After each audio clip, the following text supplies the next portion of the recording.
Assalamualaikum warahmatullahi wabarakatuh. Perkenalkan, nama saya Irfan Fikri Effendi dari kelas 64 4B27. Saya di sini ingin mempresentasikan tentang konsep permintaan, penawaran, dan keseimbangan pasar dalam mata kuliah ekonomi manajerial. Oke, kita masuk ke dalam pokok pembahasan. Nanti yang akan saya bahas, yang pertama itu ada teori permintaan, yang kedua ada faktor-faktor penentu permintaan, yang ketiga ada kurva permintaan, yang keempat ada teori penawaran, yang kelima ada faktor-faktor penentu penawaran, dan yang keenam ada kurva penawaran, yang ketujuh keseimbangan, yang kedelapan cara menunjukkan keadaan keseimbangan, dan yang terakhir adalah contoh perhitungan dari keseimbangan. Kita masuk ke materi yang pertama, yaitu teori permintaan. Teori permintaan atau dalam kurung demand adalah berbagai jumlah barang dan jasa yang diminta pada berbagai tingkat harga pada waktu dan tempat tertentu. Nah, adapun faktor-faktor penentu permintaannya. Yang pertama itu ada harga barang itu sendiri. Yang kedua ada harga barang lain yang berkaitan dengan barang tersebut. Yang ketiga ada corak distribusi pendapatan masyarakat. Yang keempat ada cita rasa masyarakat, dan yang kelima adalah jumlah penduduk. Nah, ini faktor-faktor itu sangat menentukan permintaan suatu barang tersebut. Contohnya adalah corak distribusi pendapatan masyarakat. Nah, pendapatan di suatu daerah atau masyarakat tersebut mempengaruhi permintaan suatu barang. Semakin tinggi pendapatan di pendapatan masyarakat tersebut, maka semakin tinggi pula tingkat pembelian barang, akhirnya permintaan barang tersebut pun bakal naik.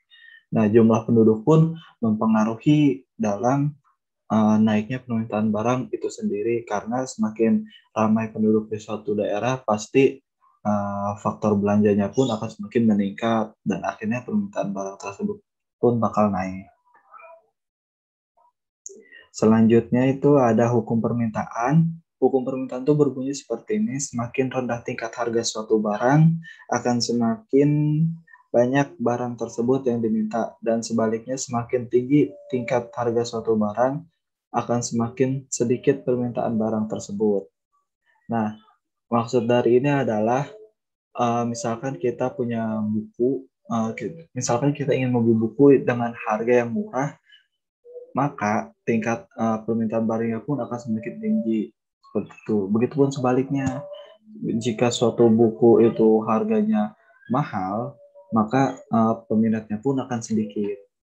Nah, selanjutnya itu ada daftar permintaan, suatu tabel yang memberi gambaran dalam angka-angka tentang hubungan antara harga dengan jumlah barang yang diminta masyarakat. Nah, yang terakhir itu adalah kurva permintaan, suatu kurva yang menggambarkan sifat hubungan antara suatu harga tertentu dengan jumlah barang tersebut yang diminta para pembeli. Nah, di sini bisa kalian lihat ada tabel kurva permintaan. Di sebelah kiri ada price atau harga, di sebelah kanan adalah quantity atau banyaknya suatu barang tersebut. Bisa kalian lihat di sebelah kiri itu semakin sedikit atau semakin murah harga yang diberikan, maka barangnya pun akan semakin banyak yang ditawarkan atau permintaan barangnya akan semakin tinggi. Bisa kita lihat price-nya 0 di quantity-nya 51, price-nya 2 di quantity-nya 45. Begitupun seterusnya, bisa kalian lihat di bawah, itu semakin tinggi harga suatu barang, yang belinya pun semakin sedikit karena tingkat permintaannya semakin menurun. Dan selanjutnya ada teori penawaran. Teori penawaran atau dalam kurung supply adalah jumlah barang dan jasa yang dijual pada berbagai tingkat harga pada waktu dan tempat tertentu. Selanjutnya ada faktor-faktor penentu penawaran. Nah, kan kalau tadi ada faktor penentu permintaan, ini adalah faktor penentu penawaran. Yang pertama itu ada harga barang itu sendiri, yang kedua ada harga barang lain, yang ketiga biaya produksi, yang keempat tujuan-tujuan operasi perusahaan tersebut, dan yang kelima tingkat teknologi yang digunakan dalam barang tersebut. Nah, selanjutnya adalah hukum penawaran. Hukum penawaran biasanya berbunyi seperti ini. Semakin tinggi tingkat harga suatu barang, akan semakin banyak jumlah barang yang ditawarkan dengan anggapan ceteris paribus. Kalian pasti terheran-heran kenapa suatu barang harganya tinggi, tetapi tetap banyak peminatnya atau barang yang ditawarkan itu semakin banyak. Karena teknologi yang digunakan dalam membuat barang tersebut itu menggunakan teknologi-teknologi yang canggih. Kita ambil contoh sebuah handphone iPhone, kan dia harganya tinggi ya dibandingkan dengan handphone-handphone yang lain, karena dia sudah menggunakan teknologi-teknologi yang canggih seperti itu. Kurva penawaran, suatu kurva yang menggambarkan hubungan antar suatu harga tertentu dengan jumlah barang yang ditawarkan.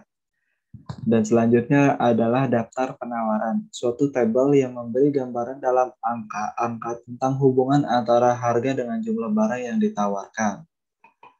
Nah, adapun dari contoh kurva penawaran, bisa kalian lihat yang kiri tetap price, yang kanan itu adalah quantity. Bisa kalian lihat itu semakin mahal suatu barang, maka permintaannya, penawarnya pun akan semakin banyak. Bisa kalian lihat di tabel, semakin bawah semakin mahal harga tinggi suatu barang, maka semakin banyak juga penawaran barang tersebut. Ini ya contohnya, bisa kalian lihat di sini harganya 2, quantity barangnya 4. Di sini harganya 4, quantity barangnya 7. Jadi semakin tinggi atau semakin mahal suatu harga barang tersebut, maka semakin banyak juga jumlah yang ditawarkan. Oke, selanjutnya ada keseimbangan atau equilibrium. Nah, keadaan di suatu pasar di mana jumlah yang ditawarkan penjual pada suatu harga tertentu adalah sama dengan jumlah yang diminta para pembeli pada harga tersebut. Nah, ada 3 cara nih menunjukkan keadaan keseimbangan. Yang pertama dengan contoh menggunakan angka. Yang kedua dengan menggunakan kurva permintaan dan penawaran. Dan yang terakhir ada dengan menentukannya secara matematik. Nah, di sini ada kelebihan permintaan atau yang biasa disebut excess demand. Jumlah yang diminta melebihi dari yang ditawarkan penjual. Hal ini mengakibatkan penjual akan menaikkan harga. Nah, biasanya jumlah yang diminta oleh warga itu melebihi dari apa yang penjual ditawarkan oleh kepada warga. Jadi dia harus menaikkan harga tersebut. Nah, selanjutnya adalah kelebihan penawaran atau yang biasa disebut excess supply. Jumlah yang ditawarkan penjual melebihi dari yang diminta pembeli. Hal ini mengakibatkan penjual akan menurunkan harga. Jadi semakin banyak barang yang ditawarkan oleh pembeli, maka semakin turun juga harga barang tersebut. Jadi penjual bakal menurunin harga buat barang yang tawarannya melebihi dari yang ditawarkan oleh penjual. Nah, ini adalah bentuk umum persamaan permintaan dan penawaran. Yang pertama adalah persamaan permintaan dan rumus QD sama dengan C dikurang DP. Yang ada persamaan penawaran QS sama dengan minus M ditambah NP. Nah, ini adalah contoh perhitungan dari keseimbangan. Andaikan persamaan permintaan karet alam di suatu kampung adalah QD sama dengan 13.000 dikurang P dan penawarannya QS sama dengan minus 2.000 ditambah 2P, berapakah harga karet alam dan kuantitas karet yang diperjualbelikan? Kita langsung masukin aja rumus-rumusnya. QD sama dengan QS 13.000. 13.000 itu dari atas QD dikurang P dan minus 2000 ditambah 2P. Jadi 3P sama dengan 15.000. P sama dengan 5.000, maka tingkat harga equilibrium adalah Rp5.000.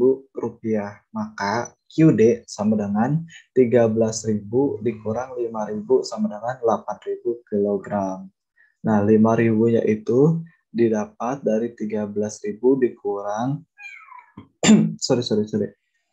Jadi tingkat harga equilibrium itu adalah 5.000.